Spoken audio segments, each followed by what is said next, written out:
Assalamualaikum warahmatullahi wabarakatuh.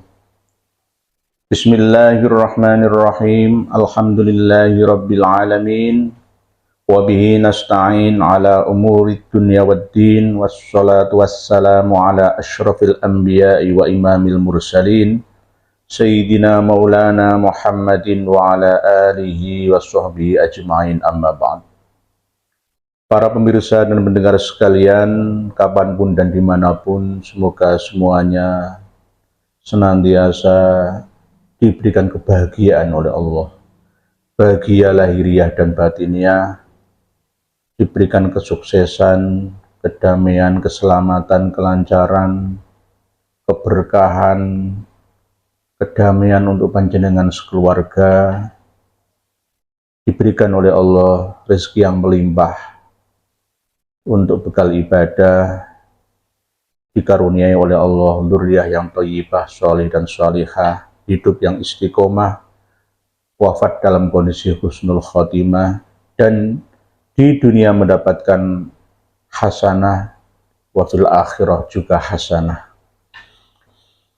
Para pemirsa dan pendengar sekalian, sebenarnya Rabithah Alawiyah atau kaum Ba'alawi atau para habib yang lebih mendekati torekoh atau aliran tasawuf atau sufi, sebenarnya torekohnya torekoh Ba'alawi itu sebenarnya tidak terlalu menonjol pada waktu-waktu yang lalu dalam hal menjadikan agama sebagai sarana untuk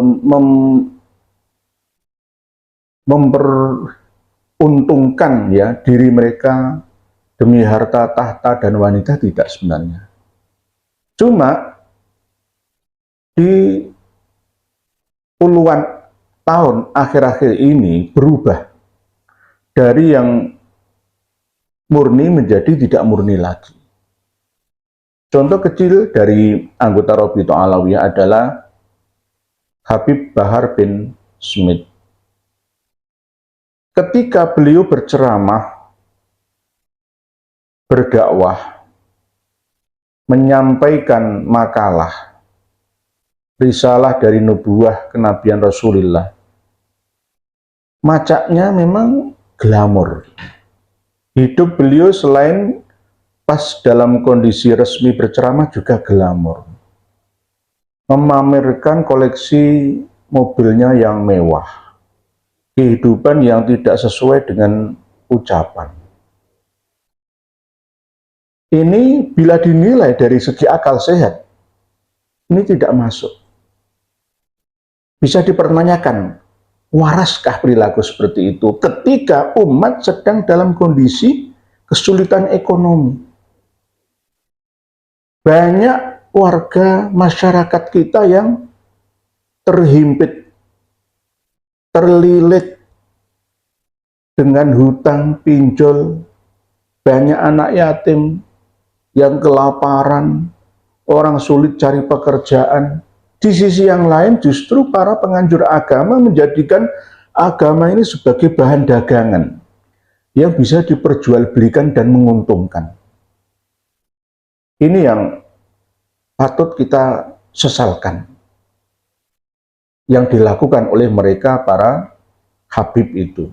Tidak semuanya, tapi hampir-hampir mereka bisa dikatakan mayoritas, lebih dari 50% keseluruhan komunitas mereka seperti itu. Apalagi di zaman-zaman sekarang ini ya, cari pekerjaan itu sulit, bisnis pun berisiko tinggi. Akhirnya apa? Dengan macak, pakai jubah, pakai serban, berjubah, itu mudah ya untuk memperdaya umat Islam yang masih level awam atau masih belum bisa mempunyai kewaskitaan ya dalam menilai orang per orang. Jadi masih jadi lahan ya, lahan yang menguntungkan bagi mereka. Seperti yang telah saya sampaikan dalam video saya yang lalu, bahwa memang mereka itu mengklaim bahwa Jawa ini adalah anak atau kasih sayang yang difokuskan oleh para aulia dari Tarim. Jadi Jawa ini adalah anaknya Tarim dan Indonesia ini adalah milik aulia Tarim. Tidak hanya itu, banyak sekali hayalan, cerita bohong dari mereka untuk mendoktrin kalangan mereka sendiri guna untuk percaya diri dalam menjajah bangsa dan anak negeri ini. Dan anehnya, pidato dari Kang Mas Taufik bin Abdul Qadir selaku Ketua Robito Alawiyah pada waktu Mukernas di As-Sunniyah As-Salafiyah, ya, Pasuruan tanggal 7 sampai 9 Juli kemarin itu tidak menyentuh akar masalah. Bahkan tidak ada ucapan beliau yang menyinggung tentang penyelewengan akidah dan syariah. Begitu juga tarbiyah dan materi dakwah dari kalangan Robito Alawiyah yang disampaikan kepada ummah yang melenceng dari jalur kebenaran. Alias dengan mengarang-arang cerita klasik, ya, klinik, cerita-cerita yang mengandung unsur khurafat, pembodohan, itu beliau, Kang Mas Taufik, tidak menyampaikan, jangan seperti itu, jangan seperti itu, atau bahkan melarang seluruh anggotanya, tidak. Hanya sekedar malah justru menuduh kami ini orang-orang yang hasud, orang-orang yang iri dan dengki. Wa kullu dzi nikmatin mahsud, dan setiap orang yang diberi nikmat, yang punya nikmat, yang dikasih oleh Allah, nikmat itu di ireninya, dihasudi, malah seperti itu. Tidak ada kata-kata hasud, iri, dengki dari kami. Saya pribadi tidak ingin disebut sebagai dzurriyyah Nabi atau bahkan cucu Nabi, saya tidak. Sudah tidak ada bedanya lagi dengan masa-masa yang lalu, abad 19, abad 18, abad 17, abad 16, mundur yang lalu. Tidak. Kita ini sudah masuk dalam abad 21, abad 15, 21 Masehi, 15 Hijriyah. Hal-hal seperti itu sudah tidak perlu lagi untuk dibanggakan, dikedepankan, diagung gaung dan diunggulkan. Tidak perlu lagi. Saya tidak merebut kue hasil dari perjuangan, tidak. Saya insya Allah murni. Tidak karena harta tahta atau wanita saya menyampaikan ini. Supaya apa? Nasihat kami ini bisa diterima oleh semua pihak. Tidak hanya pihak Ba'alawi, tapi juga non-Ba'alawi. Dan semua saudara-saudari dari seluruh anak negeri yang tercinta ini. Karena jika saya terafiliasi dengan partai politik atau kepentingan manapun, nanti pasti akan menolak kami. Tapi tidak ingin seperti itu. Ini sama-sama. Tidak ada guru dan tidak ada murid, tidak ada dosen dan tidak ada mahasiswa, tidak ada kiai dan santri, semua sama-sama. Kita belajar bersama.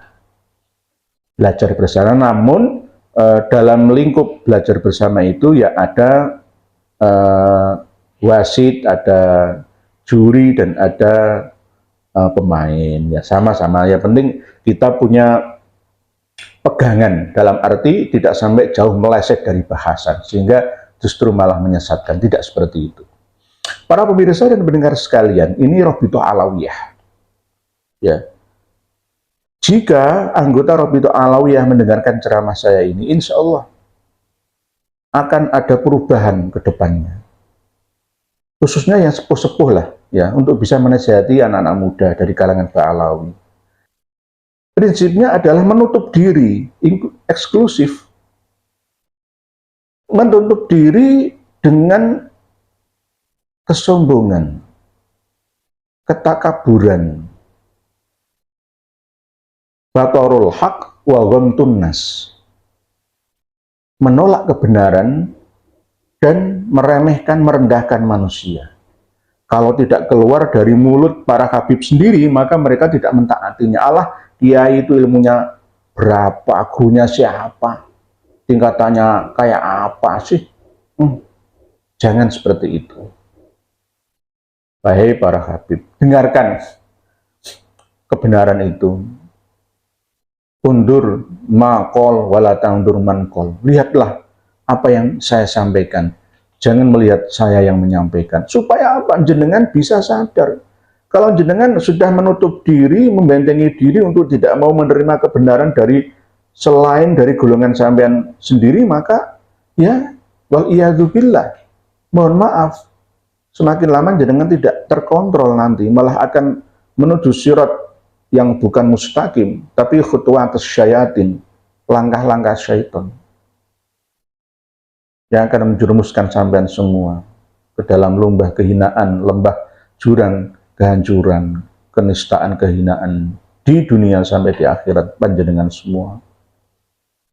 Demikian, wallahu a'lam bishawab, akhirul kalam, wassalamualaikum warahmatullahi wabarakatuh.